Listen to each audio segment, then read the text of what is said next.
हिंदू धर्मानुसार जब किसी के घर में किसी की मौत हो जाती है तो 13 दिन तक गरुड़ पुराण का पाठ रखा जाता है। गरुड़ पुराण में बताया गया है कि आत्मा लगभग 13 दिनों तक उसी घर में निवास करती है। गरुड़ पुराण में बताया गया है कि आत्मा लगभग 13 दिनों तक उसी घर में निवास करती है। गैरत प्यूरन हिंदू धर्मानुसार जब किसी के घर में किसी की मौत हो जाती है तो 13 दिन तक गरुड़ पुराण का पाठ रखा जाता है।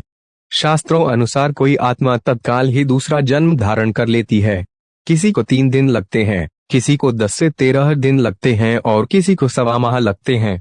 लेकिन जिसकी स्मृति पक्की, मुंह गहरा या अकाल मृत्यु मरा है तो उसे दूसरा जन्म लेने के लिए कम से कम 1 वर्ष लगता है। तीसरे वर्ष उसका अंतिम तर्पण किया जाता है। फिर भी कई ऐसी आत्माएं होती हैं जिन्हें मार्ग नजर नहीं आता है और वे भटकती रहती हैं। गरुड़ पुराण में बताया गया है कि आत्मा लगभग 13 दिनों तक उसी घर में निवास करती है। ऐसी स्थिति में यदि घर में गरुड़ पुराण का नियमित पाठ किया जाता है तो इसके श्रवण मात्र से ही आत्मा को शांति तथा मोक्ष की प्राप्ति संभव हो जाती है। इसके अलावा इसमें जीवन से जुड़े 7 ऐसे महत्वपूर्ण नियम बताए गए हैं जिनका पालन प्रत्येक व्यक्ति को बड़ी ही सहजता के साथ करना चाहिए। गरुड़ पुराण क्या है? एक बार गरुड़ ने भगवान विष्णु से प्राणियों की मृत्यु, यमलोक यात्रा, नरक योनियों तथा सद्गति के बारे में अनेक गूढ़ और रहस्ययुक्त प्रश्न पूछे। उन्हीं प्रश्नों का भगवान विष्णु ने सविस्तार उत्तर दिया। यह प्रश्न और उत्तर की श्रृंखला ही गरुड़ पुराण है। गरुड़ पुराण में स्वर्ग, नरक, पाप, पुण्य के अलावा भी बहुत कुछ है। उसमें ज्ञान, विज्ञान, नीति, नियम और धर्म की बातें हैं। गरुड़ पुराण में एक ओर जहां मौत का रहस्य है जो दूसरी ओर जीवन का रहस्य छिपा हुआ है। गरुड़ पुराण से हमें कई तरह की शिक्षाएं मिलती है। गरुड़ पुराण में मृत्यु के पहले और बाद की स्थिति के बारे में बताया गया है। यह पुराण भगवान विष्णु की भक्ति और उनके ज्ञान पर आधारित है। प्रत्येक व्यक्ति को यह पुराण पढ़ना चाहिए। गरुड़ पुराण हिंदू धर्म के प्रसिद्ध धार्मिक ग्रंथों में से एक है। 18 पुराणों में से इसे एक माना जाता है। गरुड़ पुराण में हमारे जीवन को लेकर कई गूढ़ बातें बताई गई है जिनके बारे में व्यक्ति को जरूर जानना चाहिए। क्यों सुनाते हैं इसे? मृत्यु के बाद अकाइक गरुड़ पुराण में मृत्यु के पहले और बाद की स्थिति के बारे में बताया गया है, इसीलिए यह पुराण मृतक को सुनाया जाता है। 13 दिनों तक मृतक अपनों के बीच ही रहता है।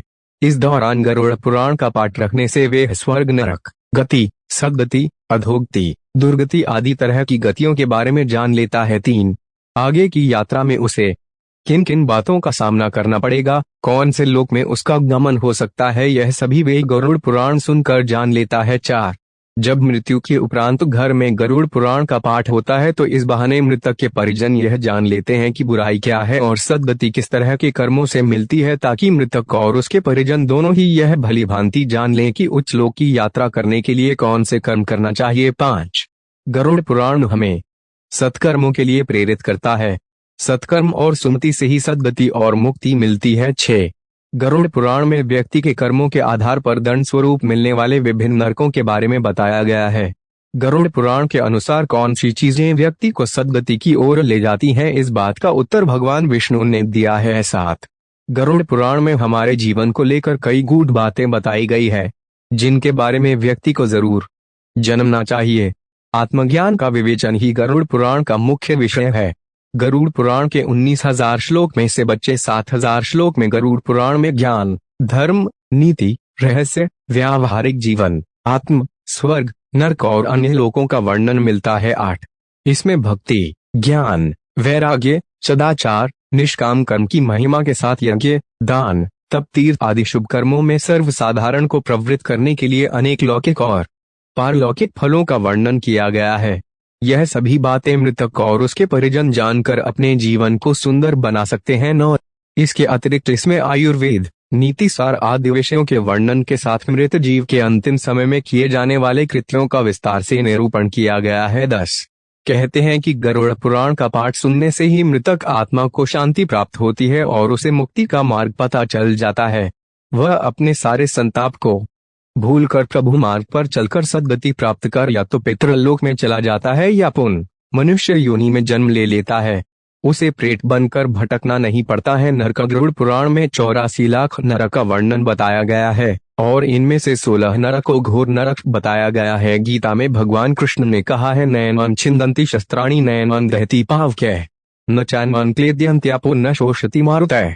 अर्थ श्री कृष्ण कहते हैं कि हे अर्जुन, ये आत्मा अजर अमर होती है, इसे ना तो आग से जला सकते हैं और ना ही पानी भिगो सकते हैं और ना ही हवाई से सुखा सकती है और ना ही कोई अस्त्र शस्त्र इसे काट सकता है।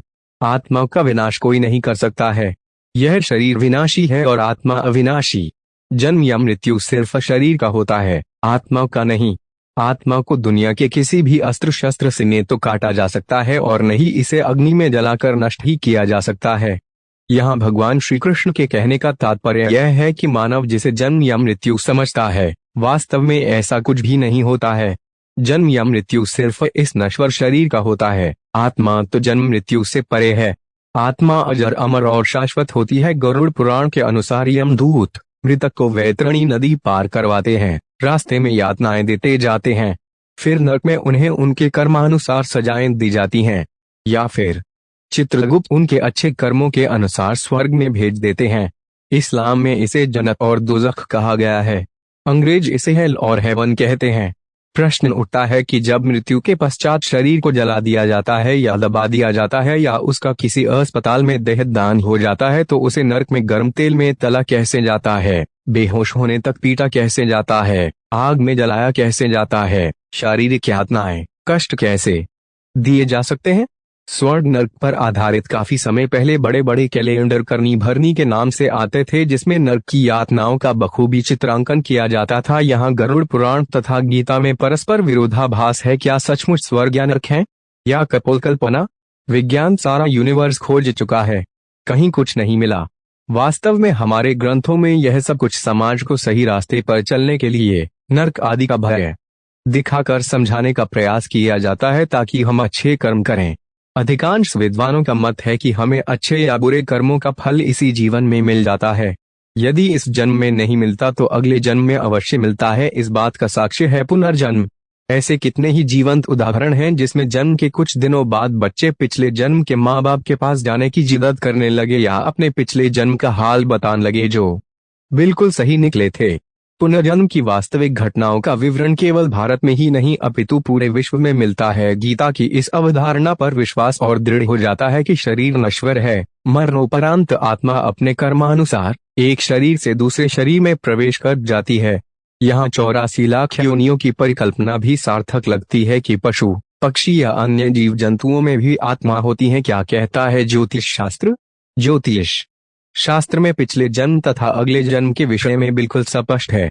कुंडली का पंचम भाव पिछले जन्म के कर्मों की व्याख्या करता है तो 12वां भाव अगले जन्म की बात करता है। तो दोस्तों, यह थी हमारी आज की कहानी। आपका क्या कहना है इस कहानी के बारे में कमेंट करके हमें जरूर बताएं। वीडियो को लाइक करें, चैनल को सब्सक्राइब कर लीजिए साथ में घंटी को दबाकर ऑल पे सेट कर लीजिए ताकि आने वाली वीडियो आपको तुरंत मिले। मुझे दीजिए अगली वीडियो तक इजाजत, तब तक के लिए धन्यवाद। फिर मिलेंगे अगले वीडियो में नई कहानी के